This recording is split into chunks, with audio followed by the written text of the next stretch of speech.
Salam sejahtera bagi kita sekalian. Selamat berjumpa kembali di Manna Gereja Toraja Mamasa, Klasis Makassar. Sebelum kita melanjutkan aktivitas kita sepanjang hari ini, kita akan disapa oleh kebenaran firman Tuhan. Oleh sebab itu, mari kita berdoa. Ya Tuhan Allah yang rahmani, kami bersyukur dan berterima kasih kepadamu, karena kebaikan dan kasih setiamu lah yang memampukan kami untuk boleh ada sebagaimana adanya hingga pada saat ini. Kini firman-Mu akan kami baca dan renungkan. Mampukan kami untuk dapat menghayati dan memberlakukannya dalam sepanjang hari hidup kami, sehingga kami tidak menyia-nyiakan sedetik pun waktu kehidupan kami, tapi kami boleh maknai sebagaimana yang Tuhan kehendaki. Ampunilah segala salah dan dosa kami, dan berfirmanlah ya Tuhan, karena kami telah rindu dan siap untuk membaca dan merenungkan firman-Mu. Di dalam nama Tuhan Yesus firman yang hidup, kami berdoa kepadamu. Haleluya. Amin. Bacaan kita pada saat ini dari Yeremia pasal 7 ayatnya yang ke-11. Yeremia pasal 7 ayatnya yang ke-11. Firman Tuhan. Sudahkah menjadi sarang penyamun di matamu rumah yang atasnya namaku diserukan ini? Kalau aku sendiri melihat semuanya, demikianlah firman Tuhan. Bapak, Ibu, dan saudara-saudara yang terkasih dalam Kristus Yesus, bacaan kita kali ini merupakan bagian dari khotbah Nabi Yeremia kepada bangsa Yehuda. Khotbah itu berisi teguran kepada bangsa Yehuda yang melakukan praktek agama yang keliru di Yerusalem. Pada satu sisi, mereka datang ke bait Allah membawa kurban persembahan. Tapi pada sisi yang lain, mereka masih terus menjalani hidup yang tidak seturut dengan kehendak Tuhan. Ketidakadilan, penyalahgunaan kekuasaan, persinahan, penyembahan berhala, dan lain-lain sebagainya.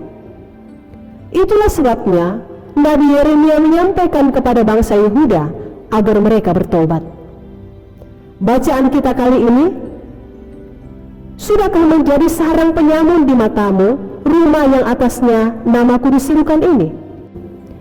Yeremia memakai gambaran ini untuk melukiskan orang-orang yang masuk ke dalam bait Allah mempersembahkan korban persembahan kepada Allah, tetapi dalam pikiran-pikiran mereka masih terdapat cara-cara hidup yang penuh dengan dosa.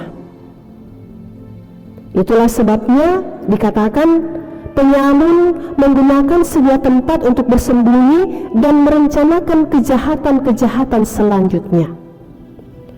Yeremia mengingatkan bangsa Yehuda agar mereka tidak bersandar pada ritual agama, pada korban persembahan, sistem, simbol-simbol, dan lain sebagainya.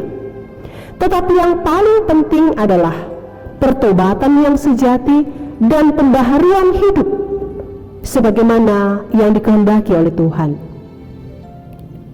Apalah artinya ibadah kepada Tuhan jikalau pikiran kita, hati kita, bibir kita jauh dari Tuhan? Apalah artinya ibadah kepada Tuhan jika hanya sekadar upacara, jika hanya sekadar memberikan korban persembahan, jika hanya sebatas ucapan di bibir, tetapi pikiran kita, hati kita jauh dari Tuhan? Ibadah dalam bahasa Ibrani artinya avoda, dan dalam bahasa Yunani adalah latreia. Kedua-duanya awalnya mengarah kepada pekerjaan budak atau hamba upahan. Jadi ketika hamba upahan atau budak melakukan avoda atau latreia, mereka melakukan dengan cara meniarap.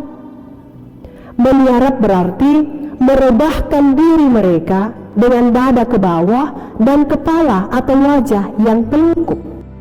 Hal ini dilakukan oleh hamba upahan atau budak sebagai bentuk penghormatan mereka yang sungguh kepada yang disembah atau yang dihormati. Tentu saja kita tidak perlu meniarap, Tetapi inti daripada afoda dan latreia itu adalah bagaimana supaya ibadah yang kita selenggarakan itu sungguh-sungguh menyatakan penghormatan kita kepada Tuhan, kekaguman kita kepada Tuhan. Ada rasa takut akan Tuhan dalam wujud penghormatan kita kepada Allah yang kita sembah dalam Kristus Yesus. Joas Adi Prasetya mengatakan, ibadah sebetulnya mengandung 3 unsur: penghormatan, kekaguman, dan ucapan syukur kita kepada Allah Bapa, Anak, dan Roh Kudus yang Maha Kudus, tetapi juga Allah yang Maha Kasih, di mana kasih-Nya melampaui cinta kasih manapun dalam dunia ini. Nah, oleh karena itu Bapak Ibu Saudara-saudara, di era pandemi ini atau dalam new normal ini, kita tidak perlu mempersoalkan lokus atau tempat kita beribadah. Kalaupun kita menyelenggarakan ibadah di rumah tangga kita masing-masing, maka biarlah ibadah yang kita lakukan itu sungguh-sungguh menyatakan penghormatan kita yang sungguh kepada Tuhan, sungguh-sungguh menyatakan kekaguman kita kepada Tuhan. Dan ibadah yang kita lakukan selalu memotivasi kita untuk mengucap syukur kepada Tuhan dalam segala hal. Dengan demikian, kita akan diberkati oleh Tuhan. Kita akan hidup kudus, hidup sesuai dengan kehendak Tuhan. Tuhan memberkati kita dan firman-Nya. Amin. Mari kita berdoa. Ya Tuhan Allah yang kami sapa Bapa di dalam nama Anakmu Yesus Kristus, kami sungguh menyadari Tuhan bahwa pergumulan demi pergumulan tak henti-hentinya kami hadapi dalam dunia ini, di mana pada saat ini kami masih diperhadapkan dengan pergumulan di masa pandemi virus corona. Oleh karena itu ya Bapa, jangan biarkan kami menjauh daripada-Mu. Jangan biarkan kami melupakan untuk beribadah kepadamu. Tapi biarlah ibadah yang kami selenggarakan adalah ibadah yang sungguh-sungguh menyatakan penghormatan kami kepadamu, kekaguman kami kepadamu, dan biarlah kami selalu mengucap syukur kepadamu. Ajarlah kami agar dapat menyelaraskan ibadah yang kami lakukan kepada Tuhan dengan pikiran, perkataan, dan perbuatan yang seturut dengan kehendak-Mu. Kiranya firman-Mu ini Bapa boleh kami hayati dan boleh kami berlakukan dalam sepanjang hari hidup kami. Bapa Surgawi, saat ini kami berdoa bagi saudara-saudara kami yang terkena dampak pandemi virus corona, baik itu menyangkut kesehatan mereka, perekonomian mereka, kehidupan sosial mereka, dan lain-lain sebagainya.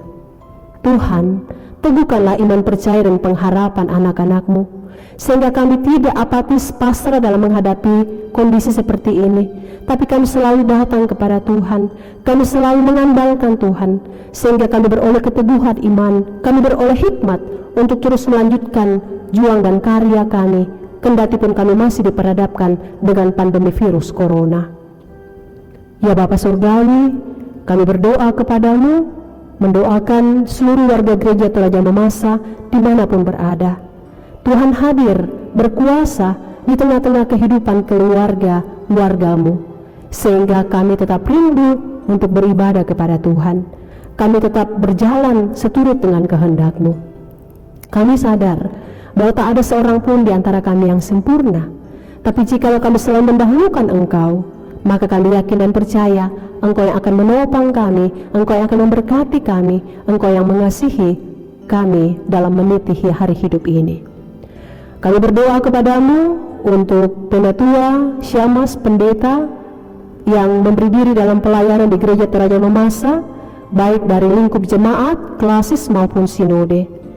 Biarlah Engkau memberkati segala bentuk pelayanan yang dilakukan oleh anak-anak Tuhan, sehingga kami percaya tidak ada satupun yang sia-sia ketika kami mengabdikan diri hidup untuk pelayanan di ladang Tuhan.